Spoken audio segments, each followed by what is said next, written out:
होजायाखै आरो होफेराखै आरो आइजो माहारिया सुरक्षित गैया होननानै आं सानो आरो बेनि थाखायनो आङो दिनै क'क्राझार सदर थानायाव आङो एफआइआर बिजिरगोरानि सायाव आं एफआइआर होनो फैदों जाहाथे भबिष्यताव बे बिजिरगोरा बादि UPPL नि विभिन्न पदवीधारी व्यक्तिफ्रा कुनु आइजो माहारिनि सायाव बेबायदि अशालीन मन्तब्य आरो गाज्रि बेबहार जाहाथे आखु देखायनो दाहाथों आइजोफोरनि सायाव गाज्रि नोजोर दाहोथों बेनि थाखाय आइजोफोरखौ रैखाथि खालामनो थाखाय दिनै आङो माबायाव सदर थानायाव फैनानै आं बिथांनि गेस्टआव केस होफैदों। BPF दलखौ दुरबल खालामनो थाखाय बिथांमोनहा बेबायदि खौरां बिजोङाव मन्तब्य खालामदों होननानै नोंथाङा बुंनो सानो बायद'? जिहेतु बिथाङा सासे UPPL नि सोद्रोमा बा प्रेसिडेन्टआ जुदि BPF दलनि सायाव बेबायदि बिबुंथि लाखिनाय आरो मानगोनां नोंथां MCLA नि सायाव बेबायदि ओंथि गैयै बिबुंथि बाहायनायनि सायाव बायद'आ मा बिजाथाय फोरमायगोन? UPPL दलनि सायाव कुनु आइजोफ्रा सुरक्षित नङा बेखौनो आं बुंनो सानदों। जे BPFआ मोन 40 बियाबाव जे दोलोफोरखौ सक्रिय खालामनायनि थाखाय गोख्रों खालामनो थाखाय जे हाबाफारि लानायखौ बिथांमोनहा बायदि बिथिङाव सोंखारिबाय थादों बे बिथिङाव मा फोरमायगोन बायदि नोंथाङा? दिनै BTC नि गासैबो रायजो राजा लोगोसे आइजो माहारिया सांग्रां जाबाय।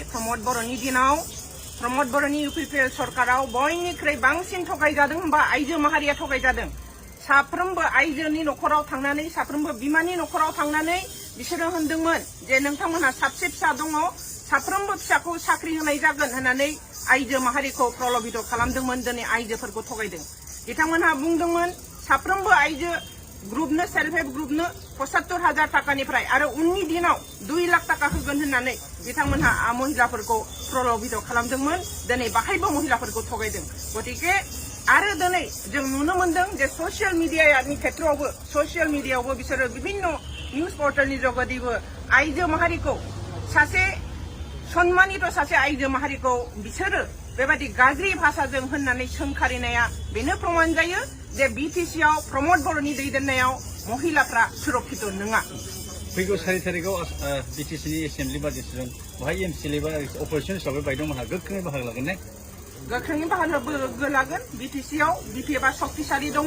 रायजो राजाफ्रा जोंनि सायाव आस्था दङ। हाग्रामा महिलारिनि दैदेननाय जे BTCआ 17 बोसोराव जों रायजो राजाखौ सुरक्षित खुंथाय होबोदों महिलाफोरखौ सुरक्षित होबोदों बेनि सायाव सारा BTC नि रायजो राजाफ्रा जोंनि नेतृत्वनि सायाव बिसोरहा गोजोननाय आरो बिसोरहा फोथायनाय दङ।